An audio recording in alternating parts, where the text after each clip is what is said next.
Hey, everybody, and thank you for joining us today. I'm excited for an engaging and insightful conversation that dives into the world of brewing merchandise and explores innovative strategies to increase swag sales. In an era where craft breweries are not only known for their awesome beer, but also their unique brand identities, the importance of an effective merchandising program can't be overstated. And today, we're joined by those who have mastered the art of turning brewery merchandise into must have items for enthusiasts and casual consumers alike. And now, let's meet the panelists. Maria, you're to the right of me. You get to go first. Hi, I'm Maria Fields. I manage the Commerce Business Unit at Rhinegeist Brewery in Cincinnati, Ohio. Maria, thanks for joining us. Tom? I'm Tom Paynter. I'm the co-owner, marketing director, and brand, what have you, over at No Label Brewing in Katy, Texas. It's been great seeing you recently. And Lance? Hello, craft beer professionals. I am Lance Taylor, the sales manager for Boelter Beverage, managing the team that's on the streets. And Lance, I appreciate you getting us some awesome craft beer professionals items for that event in Milwaukee recently. Thanks for the opportunity, Andrew. And Rodney, you're up. Hey guys, Rodney Campbell, Cask Brandy in Houston, Texas. Looking forward to sharing some info with you guys. Thanks, Rodney. And last but not least, Andy. Hi, Andy Gehl, co-founder and president of Third Space Brewing in Milwaukee, Wisconsin. Ran the sales and marketing department of the brewery here for about 6 years before I was able to hand it off to some others. So hopefully still have some insights to share. Awesome. And Andy, thank you again. When I was at your brewery in Milwaukee, I brought home a 6-pack of your barley wine. I got to tell you, that was absolutely fantastic. And I should have saved one for today's call, but they were that good. Glad you loved it. Appreciate it. So for everybody, let's start with a pretty general question. I'd love to hear everybody's feedback on why it's important for a brewery to have a strong merchandise program. Anyone jump right on in? Well, I think just identity is the main thing, right? Like merchandise is fantastic, but merchandise is like anyone can put a logo on a shirt, but it actually kind of gives your brewery a little bit more life to flesh out kind of other ideas. And it's something that people drink beer at your brewery. Sometimes they drink beer at home, but when people are wearing your products like all around town or in a grocery store, like all of a sudden your brand takes on another life. It becomes part of like essentially someone's culture, right? And for us, it's become like a lifeline. But I think merch is a lot more than a logo on a shirt, even though we got plenty of those. Yeah, I think another big part of it is what it does for the customer themselves when they're wearing it. So it's not just that they're a billboard to the world about your brand, but also when they put that on, they are saying, I am representing this amazing brand that I love. And so it actually ingrains them even more as, an influencer and as a lifelong customer of your brand. And so like they're going out there and saying, hey, look, I'm in on the secret. I know about this cool thing and you should know about it too. And it just, every time they wear it, I think it just breeds more love of your brand within that individual consumer. Yeah, I mean, you've got the market's really flooded. Mary, go ahead. Marco. The market's really flooded with a lot of craft breweries and a lot of just brands in general. People have a lot of choices. So when you have a strong merchandise program and people are choosing you, that's, quite a gift, that people are saying like, I want, for us, that Rhinegeist t-shirt instead of one of the other 65 breweries in the greater Cincinnati area or one of the other great merchandise brands in the greater Cincinnati area. So it's great that they choose us and we want to give them the best merchandise and the best beer possible. So we keep them coming back. Maria, I think I visited Rhinegeist for the first time 7 or 8 years ago, probably about the time you were starting. And your merchandise stand has always impressed me, and I did leave with the t-shirt. Good to hear.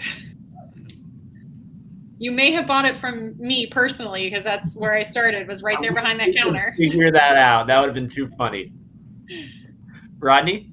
I was just going to say, everybody's hit the nail on the head. I think at the end of the day, you've got walking brand ambassadors walking around with their t-shirts on, or your brand identity. So, it's like I said, and Tom said, and Andy said the same thing, and Maria. I mean, the brand is at the end of the day everything for a brewery, and you got to support it any way you can, and merchandise is one of the keys.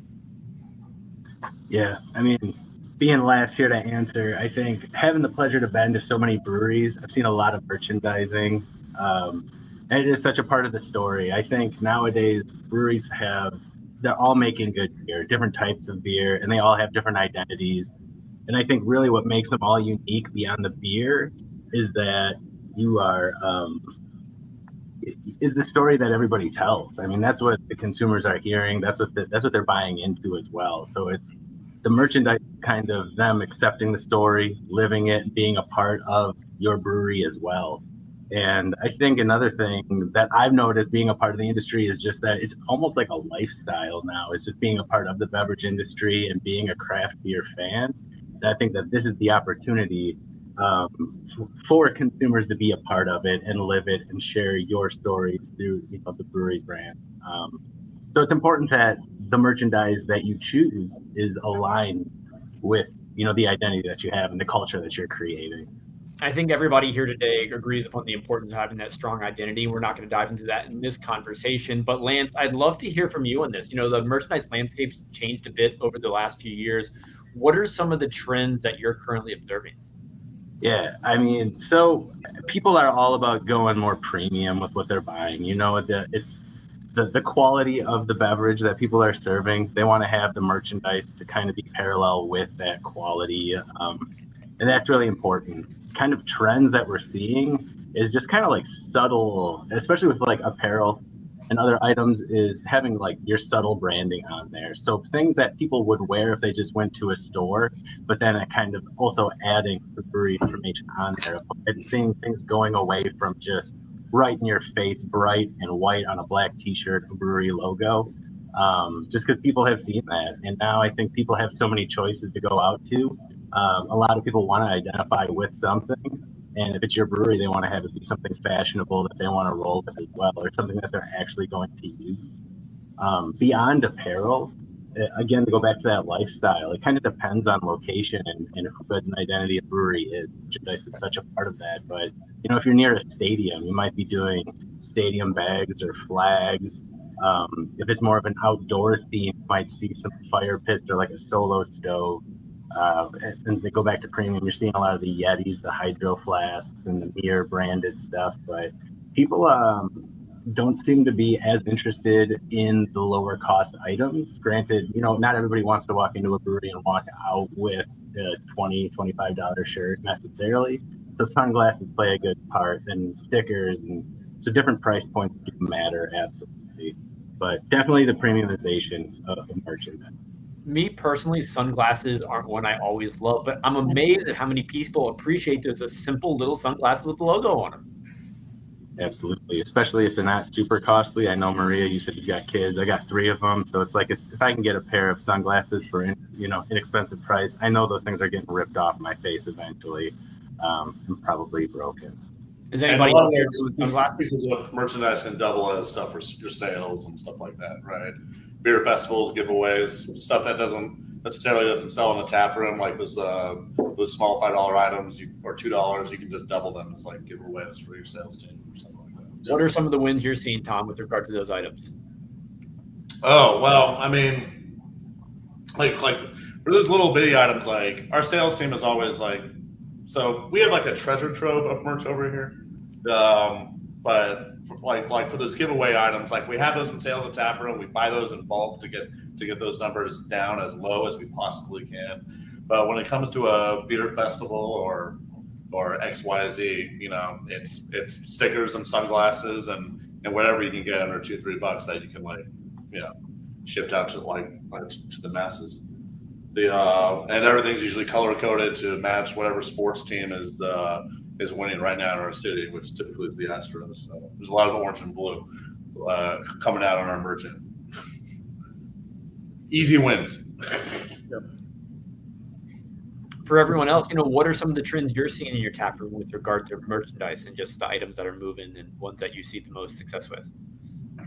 I can definitely tap into that sports merch movement there. Same thing. Cincinnati has had some big moves in the sports world recently. So things that we can do in colorways that mimic our sports teams really resonate with our Cincinnati customers. I mean, right in our logo, it's Cincy made. We focus really heavily on being made in the city of Cincinnati. Our brewery's employee owned. We're very rooted in our people and this place. So mimicking what the people of Cincinnati are really ingrained in, it really helps, and it's a big win. What little tips or tricks do you have for incorporating that like sports branding feel alongside someone's logo at a brewery? Well, there's definitely a lot to be careful about when you're getting into sports. Make sure that you're doing it legally and you're checking in and making sure you're not doing anything you shouldn't be. But colorways are a really easy way to just take your logo, use the colors that mimic those teams, and people visually make that association really quickly. So it's really easy just to play with color. It's an easy and safe way to get people just attracted to the merchandise really quickly. And then being intentional about, like here in Cincinnati, the tailgate scene is a little bit more bar focused. Our stadium is on the riverfront where there are other bars. So, those bars might have pint glasses and things like that, that, mimic those sports colors, but also have the Rhinegeist branding. Whereas, so I'm actually originally from Buffalo, New York. That is a tailgate in the, outside the stadium kind of the city. So that's, a brewery there might focus a little bit more on, things that people use for tailgating: flags, tents, cornhole sets, things like that. So making sure it's applicable to what people might actually use. It could be a clear stadium bag if the stadium near you is clear bags only. So really tapping into what's appropriate and what people actually want to purchase. And if you're in Buffalo, I assume a branded table that you could jump on, right? Absolutely. Cheap tables, because you're going to smash them. Andy, but what about you? What's working in Milwaukee? Yeah, I mean, we've seen a lot of luck with as Lance mentioned, the premiumization side of things, which sort of surprised me. I always thought people are looking for like a knick-knacky kind of a deal when they come to a brewery, and they don't necessarily want to spend higher price dollars. But, oddly enough, things like giant, beautiful LED, like old school neon type signs that we actually purchased mostly to get out into the trade. We said, hey, let's sell them here in the tap room. And they sold out like that at $175 a pop. So we should have raised the price. So it's like things like that are odd, that people are excited about your brand and there's a really cool item. They don't mind spending a little extra money on it. What's going to be your next really cool item? I don't know. Lance is going to come up with it for me. I love it. Next week. It sounds great. So Rodney, I mean, I'm sure you interact with a ton of breweries. I'd love to talk merchandise display for a minute. Like, what do you recommend to make a good merchandise display in the tap room? We have so many conversations about this in craft beer professionals. I think, everybody has a slightly different approach, but what do you think is a good strategy to make it approachable and look nice? Yeah. Rodney is an expert in this field because he redesigned our merchandise display in our tap. Get a data point ready for me to share the increase in sales for you while Rodney shared the strategy. So really, it comes down to your merchandise has to be out for people to see it, first of all. And you've got to give it some forethought into what it's going to look like, where it is in the brewery. Because, at the end of the day, most of the time the merchandise wall or area should be, to me, it's next to the beer lines or wherever people are serving beer. Because typically they're standing in line. They got a lot of time on their hands. Hopefully get them through the lines pretty quickly. But at the end of the day, after a few beers, they're looking at that merch and it's like, hey, man, I need that tea. I need that, whatever. I need that piece of glassware. But I think there needs to be a big emphasis on location inside the brewery. And again, I think the more merchandise you can display, whether it's, full t-shirts on display and not just folded up. Because it could a photo t-shirt looks like a picture. When people see the t-shirt, you can visualize putting that on your body and wearing it. Same thing with 10-tackers, any of the big ticket items. Get them out there so people can see them. You need to see pricing displayed, but at the end of the day, again, it needs to be close to the tap room where your patrons are getting served beer. Because I've been a lot of breweries that's in front of the house. You just walk by and you miss it, and it's in the there's not a lot of thought and effort put into to the location of where it is. And the bigger the better, in my opinion. the more you display, the more impact it's going to have as far as selling merch. And I think also you can kind of train your beer tenders to help sell the merchandise as well. Big aspect. And there's nothing wrong with displaying it at the tap room. We're again at the tap room table where you're serving beer right in front of the taps. So just get it out there, man. Let people see it. Otherwise, they're not going to buy it. They'll walk out and damn, it's an afterthought. So you just missed an opportunity, I think. So. Now, Anyway. Tom, how did Rodney help you improve upon your merch display? Give me a little before and after here. So Rodney and I have been friends for years, so beforehand we had a bunch of basically the ends of pallets that we kind of put on the wall, and we had pinned some shirts and hats to them and stuff like that. But Rodney actually came in there and what's the system we have, Rodney? It's like a grid. It's just a grid system, super simple. You can find it anywhere. Yeah. So it started with like one side of our tap room. It's kind of expanded. And now basically we've got 16 10 tackers up there. We have 18 shirts. We have 32 hats. It's really a monstrosity. It all kind of came out of COVID. It's kind of how during COVID we kind of figured out that our beers are in the tanks for about 2 weeks, but we can make designs and put them on merchandise and engage people to come out to our beer drive-through much quicker than we can make beer. And so our merchandise, we kind of went all in on merch, and merch is the thing that kind of saved our ass, as it were, through COVID. But the grid system we have is fantastic. So the second when you're in the beer line, you're literally stuck staring directly at the merch. And so you really can't escape it. And there are those mid-ticket items like tin tackers where you're coming in, your cost is low, but your margins are pretty high in terms of for the consumer. And then what happens is like someone comes in and they buy 6 tin tackers, and you just made a $250 sale. It's pretty wild. It's not every day, but when it happens, you thank God for the boost in your account, especially during a heat wave. Do you think the guests are tipping on the merch items as well? If it's part of the main bill, they might. It just depends. I mean, typically, I think a guest most likely is not, but I'm sure it happens. Yeah, I've seen with to-go beer sales, when people order to-go beer, they're literally just going to still click the middle button, even though they're not going to consume it on site. Right, sure. Hey, Andrew, I know you're asking the questions here, but I wonder if I could jump in and ask Tom a question. Do it.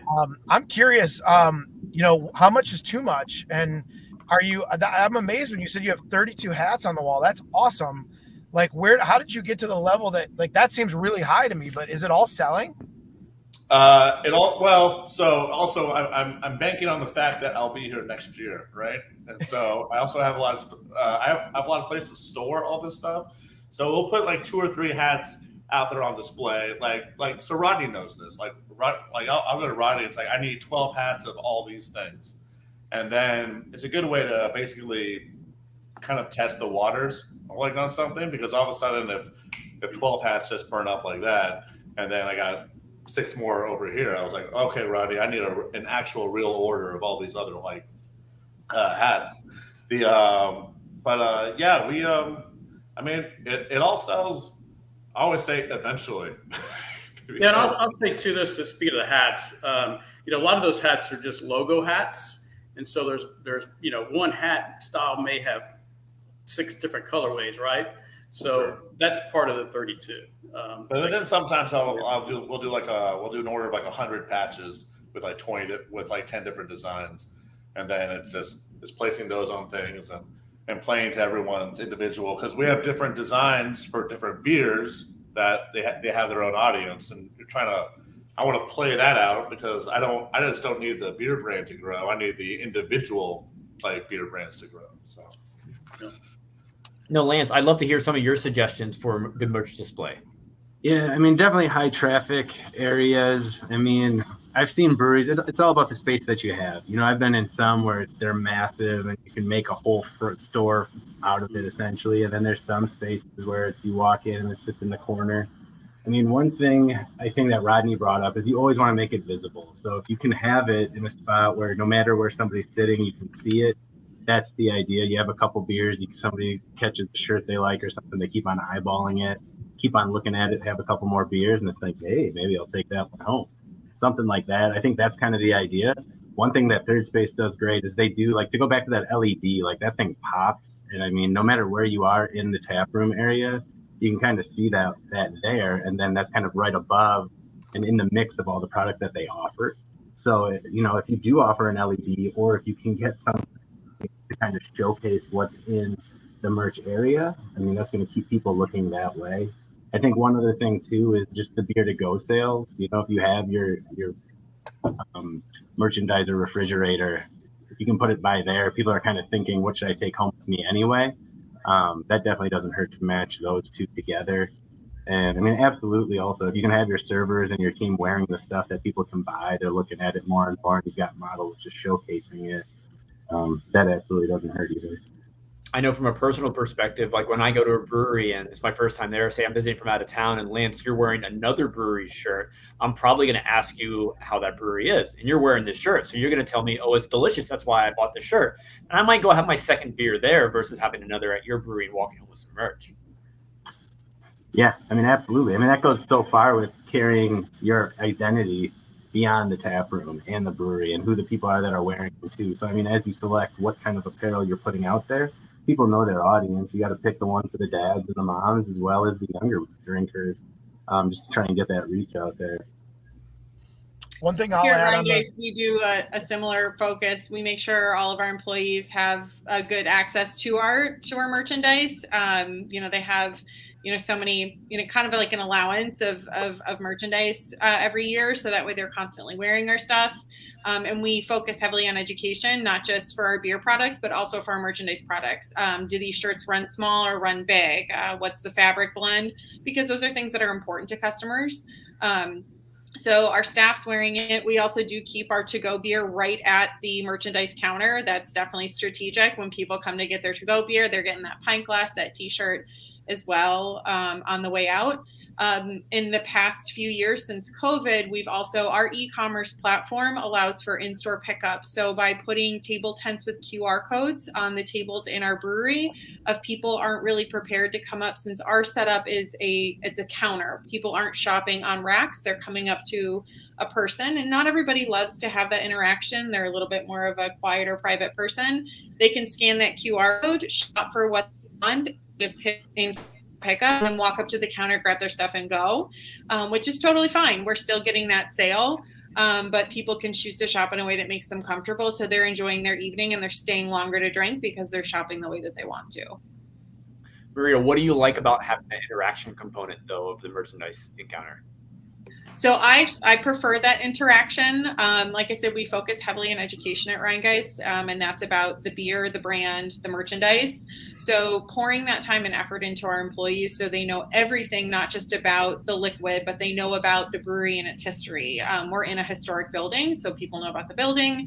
They know about the merchandise. They know what's coming down the pipeline, things to keep people engaged. And having that conversation with people really I think it increases sales. And we have, you know, kind of data to support as we've gone along that our average basket sale and value increases as we continue to educate. So if we have a customer that's coming up, like one of our newest brands, Cincy Light, is, you know, it's a beer that comes in 12 packs, and we have been adding merchandise items to that collection.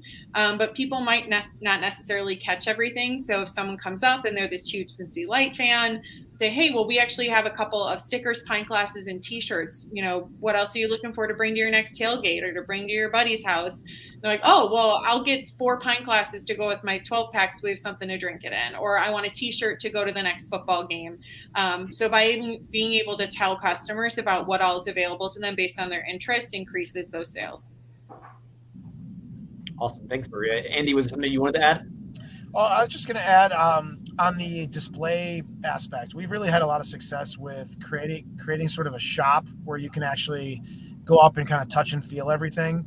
You know, you can take the shirt off the rack and you can hold it up to see if it fits. You can feel the material. you can check out the pint glass and look at it in your hand and what it looks like. And so we found that's really been helpful for guests, especially they don't have to like come up and ask like about the shirt on the wall. They can just straight up feel it and decide if they want it. So that's been really helpful. Although we've also recognized that when we built this shoppable area, it's not as highly visible as Rodney was saying earlier. And so recently we've been talking about keeping the shoppable area, but also adding a display above the bar. So you can see the merch, but then you can also go and shop it and touch and feel it. Awesome. Thanks, Andy. Yeah. Shoppable area, that's a bonus, man. That's super nice. You've got the space for that big time. Well, Rodney, if you remember, we do have a shoppable area, but no one was using it, so we just That's true. Yeah. So we're on a giant like we're between two old rice silos, so we have a giant square footage like yard, and we have like so we actually have a storage container that was supposed to be a merch shop, but just kind of turned into merch storage because basically on the weekends no one was really kind of going out there.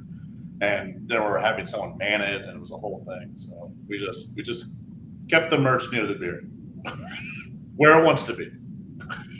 I want to dive a little bit deeper into these, more limited items you all talked about, like Andy, like your LED, and Maria, you talked about like football themed items. How are you generating demand for these limited like merchandise releases or collector's items? Like, it's not something I've really thought about much, but it seems like we're seeing some wins here on that. So here at Rhinegeist, we kind of have a unique opportunity. So all of our screen printed merchandise is done in-house. We have a screen print team. And so we've got people full-time on staff where we bring in the blank merchandise and they're screen printing there. All of our graphic design is also done in-house. So we're able to pivot very quickly. So, as designs come out, we find something that is extremely popular on a whim. For example, when football got really big in Cincinnati and we were changing colorways at, the speed of light to keep up with that. We were able to, get designs out, get t-shirts printed and get them in the store before other breweries were able to get that to a vendor, get it printed, get it shipped. So we have this ability to do limited time offers in a really unique way, which has worked out really well for us. And we're really grateful for that opportunity and to have those guys here. Screen printing is when people find out about that, they get really excited about our merchandise, knowing that a member of the Rhinegeist staff is who made their t-shirt. Which is pretty cool. And we leverage our social media in order to advertise that. Especially like I'm most familiar with Instagram. So Instagram now has like those hot dot, like clickable links. So people see it on a person, they click on it, they buy it right there. There's not a lot of steps. It's not link in bio. It's not go to our shop. It's click it, buy it, ready to go. So it's a great way for us to be able to get new merchandise in, get it fast, and get it out to the people. How much merch are you selling online? Our online sales contribute to about a third of our overall sales. So it's pretty significant what we can do in e-com. That's fascinating. Is anyone else having luck with some limited items, or how are you making them successful? Like Andy, when you brought in those LEDs, you didn't think it'd be a win, then it turned out it was huge. How were you able to encourage sales of it? Yeah, I mean, for those, that was just kind of lucky. We put it on the wall and people asked if they could buy it, and it wasn't necessarily intended to be sold. And luckily we had a few more in stock. So that's, sometimes you get lucky. But when it comes to, limited merch generally, we've mostly had success when it's around like an event of some sort, as opposed to just like, hey, check out this cool limited glassware. It's more like we do a big, like an 80s après ski party every year in January on like the coldest day of the year in Wisconsin. You Texas guys should come up and check it out. But so every year we do like a signature merch item that goes along with the event. So like one year was like a neon 80s headband, like ski headband. The next year it was like a cool trapper hat. Then we did a fanny pack. And like, so every year people are coming back to that event and wanting the cool like signature item that you can only get a part of it. We did screen printing on site. I love that you do it every day, Maria, but we did it on site for an event. We host Wisconsin IPA Fest. So it's just Wisconsin breweries, all the best IPAs in the state of Wisconsin that we host at our brewery. And we actually bring in one of our merch vendors. I shouldn't say this in front of Lance, because that one's not him. And they do screen printing on site of a special T-shirt. Like we have 2 designs we do for the event in 2 different colors, and then you can kind of pick, just like you'd go into like a screen printing shop on vacation, right? And then they can pick exactly what they want and watch it made at the event. So those kind of things. I think when you tie it to like an activity or an event, it's easier to sell and get some hype going. Well, it's like a limited beer release. Everybody wants one. If there's only one chance to get it, it increases the hype. Mhm. So Rodney and Lance, what are you seeing with regard to these unique limited items? Is it something you believe all breweries should be carrying, like that one unique item that's maybe a little bit higher price but stands out just because it's so different? I think, to me, it goes back to who the brewery really is and what they're all about. Like we've all been to breweries that like are super dog friendly, for example, or maybe they're near a golf course and that they really connect to something that's more golf themed. I think it's more so based off of your area and who's coming to your brewery. It's something that that they're going to use outside of the tap room and maybe beyond just when they're drinking, and taking it beyond that. So something that's actually more of a utility item. That's kind of what I'm noticing. Yeah, I agree 100% with Lance said. He's pulling on with those comments. Nothing really to add to that. You make it easy. It depends upon location too. Is those higher premium items are certainly can be specific to location. It's what you can sell and what you can't sell. Because something we're not going to sell a fire ring down here in Texas, in the South, when we're baking right now at 110 degrees. It seems like so. With up to the Northeast, it's 98, Rodney. It's 98. Yeah, 96, I think today. We're going to break, but anyway, he's on point with exactly what he said. So you all are here because you're doing things right. But looking at the opposite side of the coin, how can bad merchandise hurt your brand?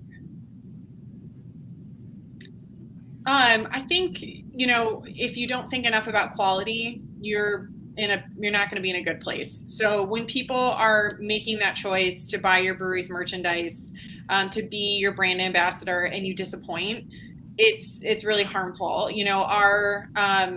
Our team also manages our customer service email. So when people are emailing saying like the hem of my shirt came undone, or even for selling things e-com, like it arrived and my glass was broken, those things are really important to us. When we get that feedback, we change what we're doing. It might mean we change a vendor. It might mean that we change what we're investing in for shipping supplies.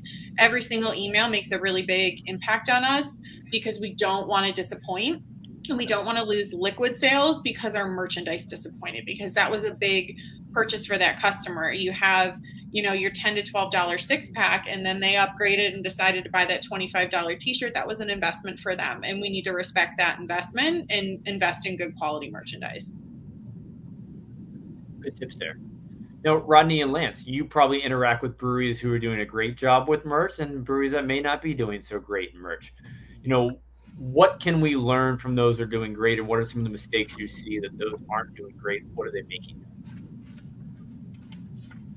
I think you just got to kind of think of like the ROI on certain items, and just sometimes people get so caught up in being new and tricky and creative that you kind of lose sight of there's definitely proven winners that are cost effective options. You can just do your standard glassware, mugs, hats, shirts. I mean, even if you go mid quality, they're going to be just fine. And I mean, the impression rate on those are going to be significant, and that's kind of one of the major goals. To have more things than you need in a retail space also. I feel like more isn't always better. So I mean, I think sometimes people get too caught up in their merchandise, spending too much money, and they get stuck with stuff that people don't want. And I think that's when you start to go cheap, because you got all these dollars stuck in items that people aren't really buying. So I think don't look past easy movers. Other thing I think to remember when it comes to quality is not just getting them to purchase it, but you want that t-shirt to be their favorite t-shirt that they wear all the time, or their hat that they wear every day. And so it's going to get wear and tear, right? You want it to last. This isn't like the iPhone. We want to go out of style and they want to buy another one. We want them to be the billboard that they're walking around with every day, right? So quality is going to be key for that. And to be their favorite shirt they wear every day, it's got to feel good. It's got to be a shirt that they love. Play devil's advocate on that one. Are there any situations where a brewery can consider putting out just a cheaper, say $10 shirt versus the premium $25 shirt? Are there any wins you can have by doing something like that? I think at the end of the day, it comes down to really we've got a ton of different teas we have access to, from tri blends to 60-40 blends to 100% cotton. And even within that range, there's still, the tri blend's always a premium, right? It's always going to be the most expensive T-shirt that's out there. But there's still some other brands that are available. And just coming out of COVID, we've noticed it's still kind of an issue. Issues with holes and blank goods coming from, Bella. I'm not throwing anybody on the bus here, but Bella, Next Level, Gehl, Haynes, all the players out there. So that really comes down to QC on your supplier, or as Maria printing in-house. I'm sure they pay a ton of attention to the quality control of that. But, I think also it comes down to print, not only print quality, because everybody can print pretty well, but ink selections, because in the print world, we have the old school plastisol printing, which is the heavy print that sits on top of the tea. People have kind of, unless you're going for an old school kind of fill vibe, that's really not the deal anymore. It's more so water-based inks and or additives added to plastisols, kind of thin those inks out. So, and I think people pay attention to that these days. So anything you can do to kind of ramp it up. But I think QC at the end of the day, like Maria said and Lance said, I mean, it's as far as putting out a good product, you want people to be proud of what they're wearing, and you don't want to come back to you. So so that's one of the things I would particularly pay attention to is that. Awesome. Well, thanks, Rodney. Lance, you got something to say? I agree. I contributed. I don't know. I kind of said my piece, I think.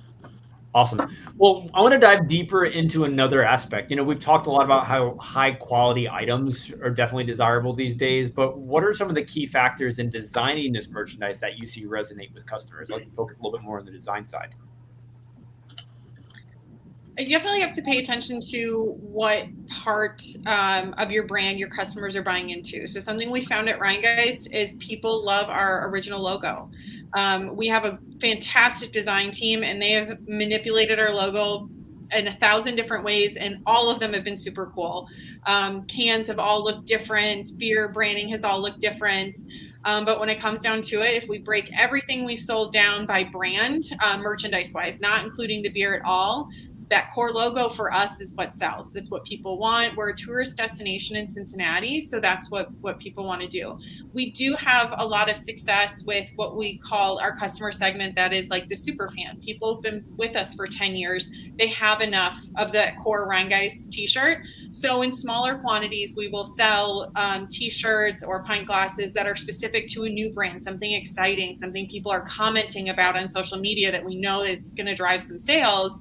But we have to resource that in a much smaller way because we know our core logo sells. Now, that might not be the same for other brands who have maybe 3 or 4 beers in their portfolio with really cool branding, and everybody wants a piece of that. But for us, it's been, if it's not broke, don't fix it. And that core logo is what pushes merchandise for us. Do you have any one-off designs you've done over the years that have really done well in the market? So I think our coolest is probably Sabertooth Tiger. It's our Imperial IPA. It is changed in its lifespan. It's now part of an Imperial series, and its branding has changed a little bit.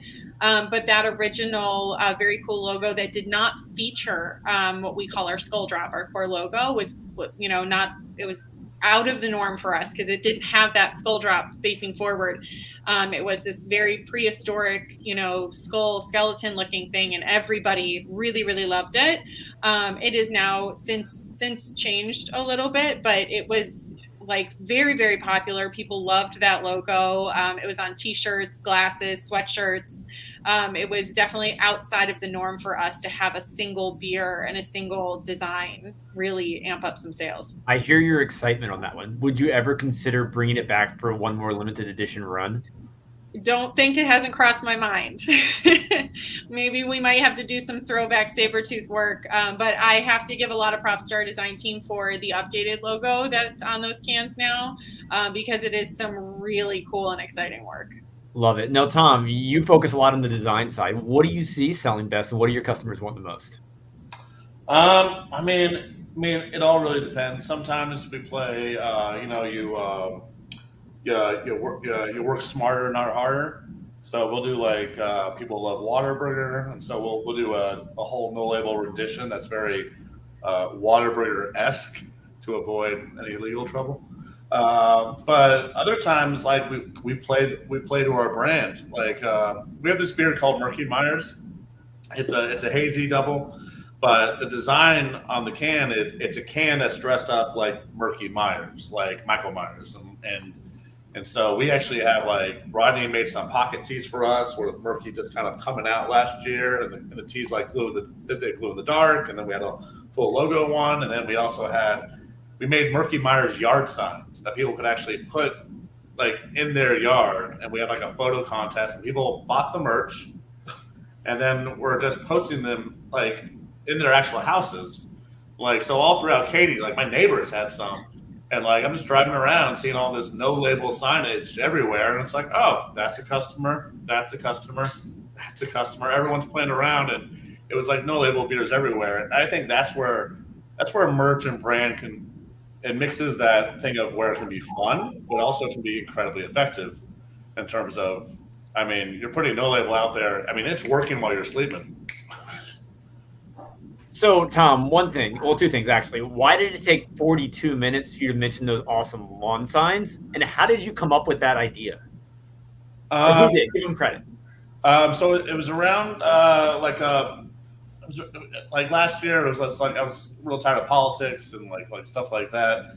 And then it was just like there needs to be like a beer yard sign, but not something. But then but we had this design for Murky Myers and he's in the design work, he's just peeking behind bushes. And I was like, I bet we could make this happen. And then went to Rodney and it's like, how do we make this happen? So we were working with our designers, like to get the cutout right and the whatever. And then it turned into we want to crush it.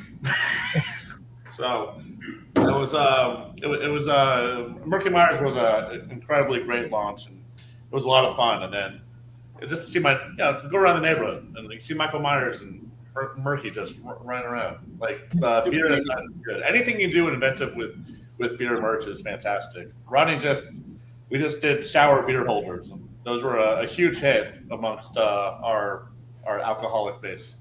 So, Tom, you have some really fun ideas. I want to pick your brain for a second more. Out of these really unique ideas that you've just shared, has there been one that didn't go as planned and not resonate with the customers as much as you thought it would?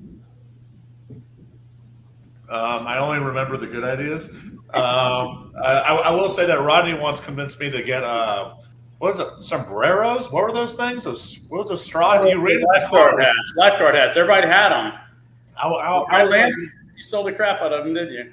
I was like, "There's no way in hell these things are going to sell," and I put those at a very high price because I wanted them to fail. And then, sure enough, like through the roof.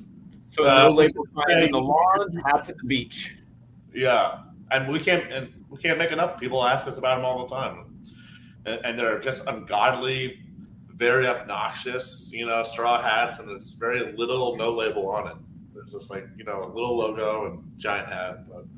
But those things work pretty well, and I was expecting them to. So awesome! Thanks for sharing that, Andy. Don't worry, you don't have to give us your most ridiculous idea right now, but I'd love to hear what designs are resonating with your audience. Yeah, I mean, I think it's a combination for us of sort of the old school logo, because people really want to rep the brand. Like they want to say, like, I am a Third Space fan, and I want to tell you. So they want that logo Where is it? There it is. But also we've done some beer specific. So if we've got a hot beer that people are excited about, we've done a lot with our flagship beer is a brand called Happy Place. And so there's a lot you can do with that, right? So we've, done, a lot of cool stuff from hats to shirts to stickers around the Happy Place brand. And that kind of flies off the shelf as well. Awesome. Thanks for sharing. So for all of you, what's the greatest challenge you've experienced or currently facing with regard to your merchandise program? Margins. Go ahead, Tom. I was going to say margins. You want to. I'm all about pricing something where because people are like, hey, your customer will say, we want hoodies, we want more hoodies, or we want more X, Y, Z. But in order for it to make sense, right, you need to actually make a profit because we are a business after all. And it's well, someone will be like, hey, we want a custom no label baseball jersey. And it's we can get you that. It's just going to cost you $125. And it's whoa. But they cost I've seen that they cost $50 or something like that. It's yeah, they'll cost us $50. But, to get those margins right. And if you don't have your margins right, then your merch program is not going to work. That's what we found. So we kind of have to respect those margins kind of at all costs.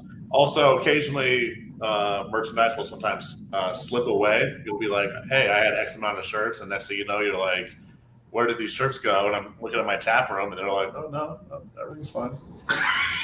So, anyways, margins. I think managing consumer expectations in the post-COVID world has been a challenge. The way stores run, the way tap rooms run, everything changed after COVID. We had to completely flip, how we ran our store, how it ran within our tap room, how we train the staff, how we get merchandise to people. We tested out local delivery for a while here in Cincinnati because people couldn't come to us. So we're like, hey, if you're in this radius, we're going to come to you. And then keeping local delivery.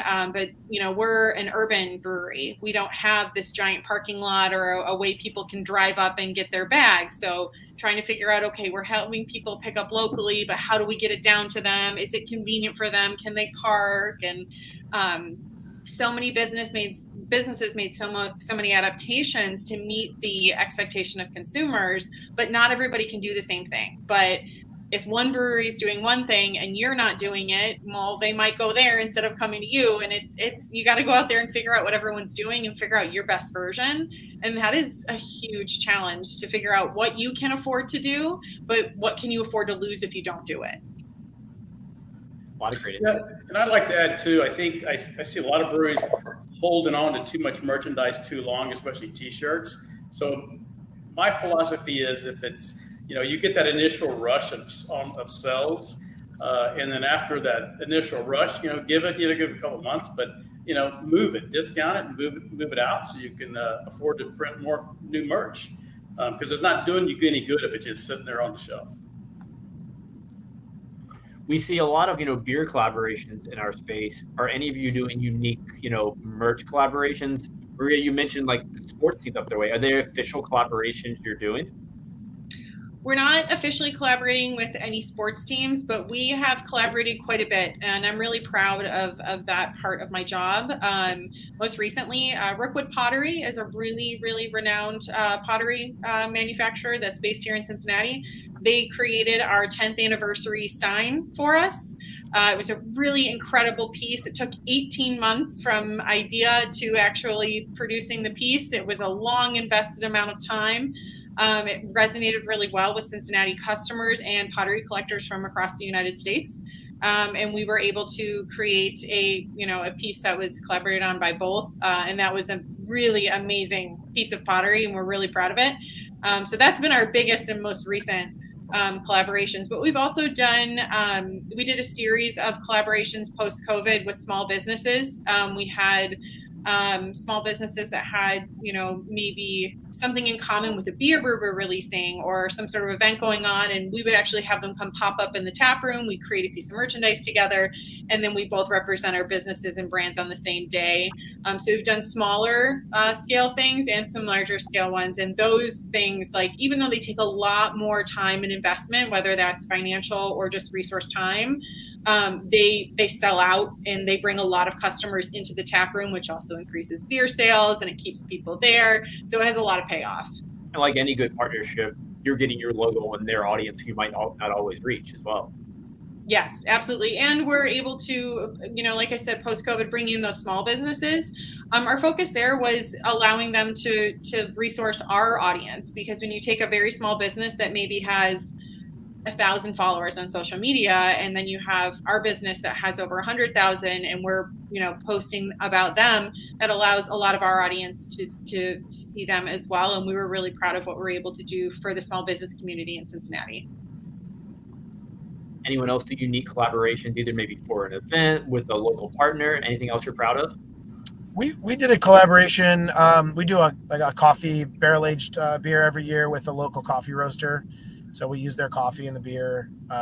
We've done it every year. And so that was kind of fun. We did a merch collab one year where we did basically kind of like a tin coffee mug, but obviously it could be used for beer as well, especially if you're camping or something. So we co-branded that with their name and our name on it. And then, we sold it at the release, and then they also sold it in their coffee shops. And we also co-branded a t-shirt with them. So that was pretty cool. No, it is awesome. Now, we talked a lot about strategies you're doing to sell more merchandise, but, not looking at things we've already said, what are some of your best practices for promoting your merchandise, let's just say in your tap room? Any tips to maybe motivate your staff to sell more? We talked a lot about location, but other little things that you've found that can help increase tap room sales for the merchandise side of things? I think going back to what we were saying about putting the staff in the merchandise really is, it's huge. If the person serving you your beer or coming to your table is wearing it, you might be more apt to ask questions like, does that shirt wash well? Or, did you have to size up? And those questions are important to customers. So putting the employees in the merch and making sure that they love it. So they're like, yeah, you have to go and get this t-shirt. Like it's, it's limited just for the summer. So go get it now. Don't wait on it, is really, really helpful.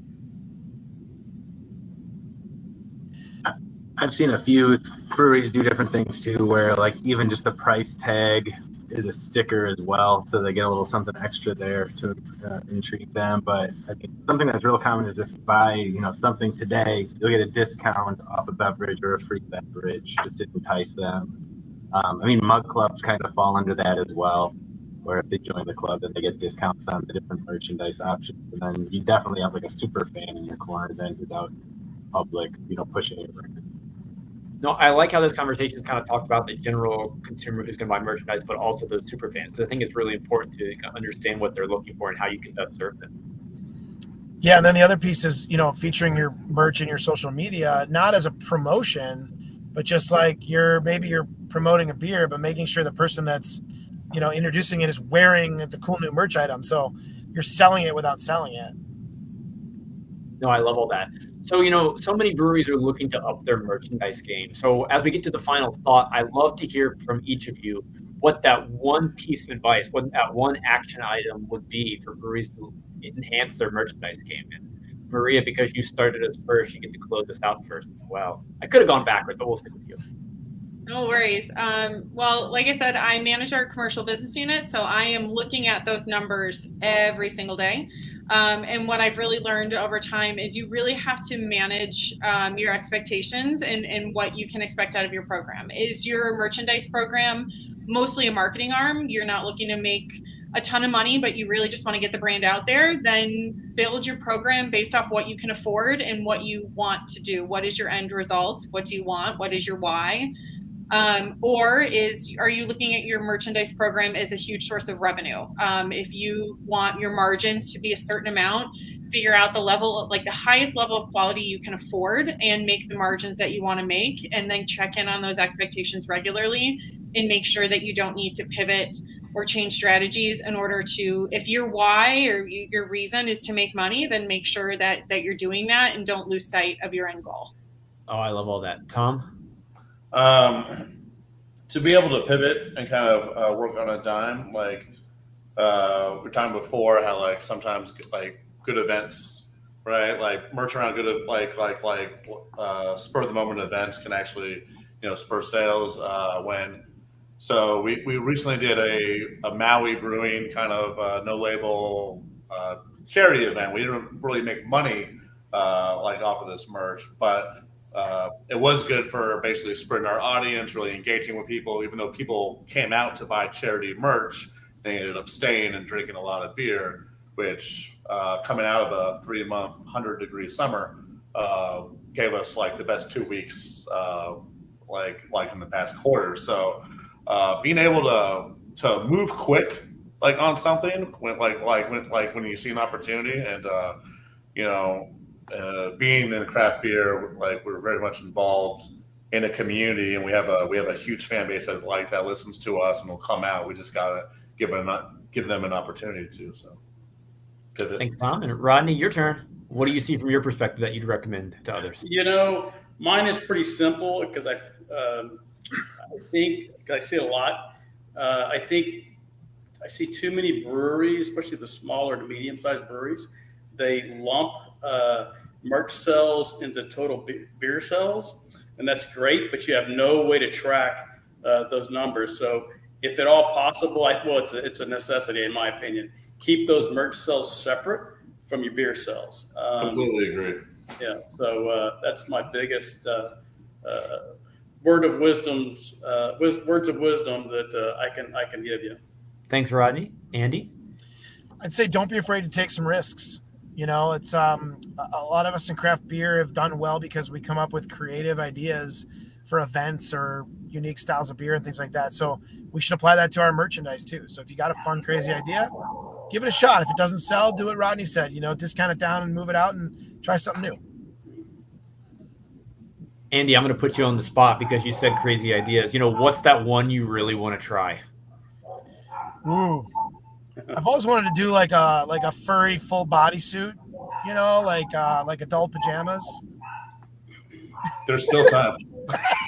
I'll be watching your socials for you jumping around it. Crazy idea we always get from customers. Like if we get customer feedback, when are you going to do Rhinegeist pajamas, like pajama suits? Nice. Let's do it. Let's do a collab. Let's do it. I think about like 15 years ago, I bought a Weezer Snuggie from the internet. It was like a made-for-TV like commercial that you can probably find on YouTube. But I bought it. I don't know where it is, but I bought it. Okay, Lance, take us home. I was gonna piggyback off of it, kind of what everybody just said. So, like, first, don't be afraid to take risks. Rodney can definitely agree, but like we can give free samples being on the supplier side of stuff, and it never hurts just to order a pre-production sample, get it behind the bar, see how it generates interest. That way it's real low investment commitment and just see how it generates revenue.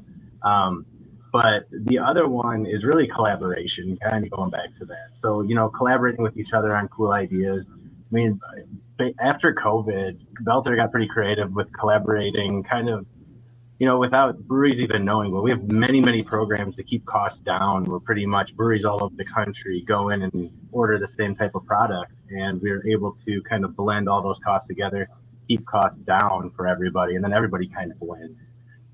But if you guys do that, and then also like collaborating with fundraising is always a huge hit.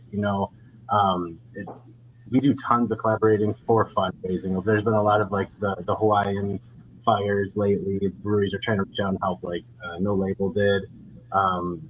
Whether it's like a Brave Noise or trying to do something like social justice piece. That's always a huge piece. But also collaborate with your consumers as well. Listen to what they're asking for, what they're saying. I mean, pajamas would be awesome. So I guess to sum it up for everybody who just wants those quick action items, pajamas, yard signs, and LED signs. Is that what we're ending with today, everybody? And steins, of course. Maria, you had that awesome Rhinegeist stein. But Maria, Tom, Rodney, Andy, and Lance, this has been an awesome conversation. You offered so much insight into the world of merchandise. So thank you so much for being here. Hope everybody found this valuable, and we'll see you all soon. Have a great day, everybody. Bye, everybody. Thanks.